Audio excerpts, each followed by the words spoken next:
जाकर देखा तो हिरण था, पर हिरण को किसी को होने की संकेत मिलती है, इसलिए वहाँ से दफा हो जाती है। लेकिन शेर हिरण को माल बनाने के चक्कर में जिस पेड़ तक छिपा था, वो पेड़ लासी वाले थे, जिसके चलते शेर उसमें फंस चुका था। लेकिन ये सब देखने के लिए लोमड़ा पहले से ही हाजिर था।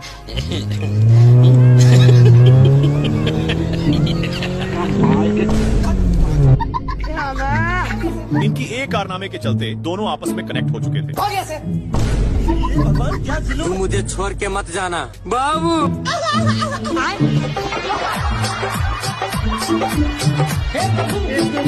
नागिन डांस करने की वजह से इनको चक्कर आने लगता है, लेकिन इन लोग एक खाई के किनारे पर पहुंच चुके थे। अरे मुझे चक्कर आने लगे। तभी शेर का ध्यान एक कौवा पर जाता है, जो अपने ही दोस्त को चिपकाकर मजे से निशाना लगा रहा था। बेचारा शेर हेल्प के लिए एक हिरण को आवाज लगाता है, लेकिन ये क्या आ गई माल आ गया।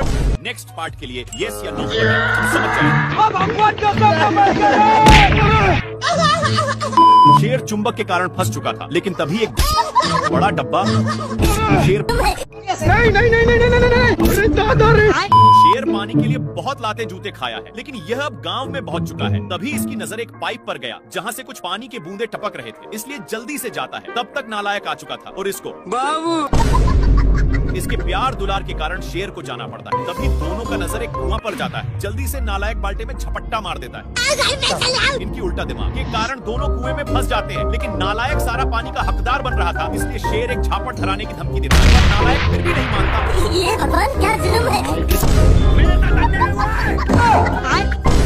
बाल्टी के चलते शेर को कुछ दिखाई नहीं दे रहा। इन लोग हैंड पॉन्ड में फंस जाते हैं, पर इनके चलते कल अपना काम करने लगा था, जहाँ के सारे जानवर दोनों को शाबाशी देने आने लगते हैं।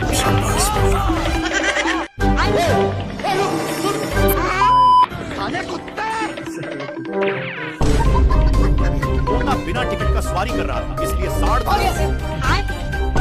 शेर के मुंह में जा चुका था, मैंने कुछ किया, और झूठ बोलकर जाने लगता है। लेकिन तभी इसको ताजा ताजा हिरण दिख जाता है। अब हिरण को थोड़ा थोड़ा शक होने लगता है, लेकिन शेर पटाने के लिए धीमे धीमे आ रहा था, पर तभी हिरण भागने लगता है।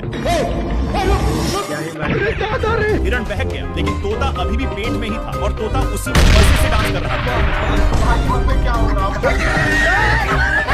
शेर को कुछ समझ में आई तभी, लेकिन शेर को साड़ पर शक होता है, और इसके पास जाकर एक झापड़ धरा दिया और अपना डोले सोले दिखाने लगता है। शेर उठकर देखता है, तब जाकर समझ में आता है। तब तक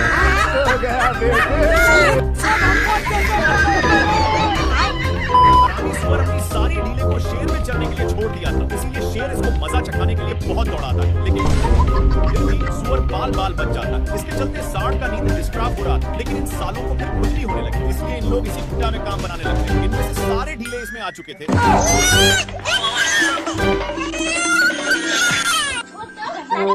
सीधे नान कर एक पेड़ में टकरा दिया, लेकिन सिर्फ शेर फंसा था। सुअर के बच्चा को मौका मिलते ही चौका मार देता, पर साड़ का गुस्सा खत्म नहीं हो रहा था। बेचारा शेर को इसके चलते एक बार भी खुजलाने का मौका नहीं मिलता।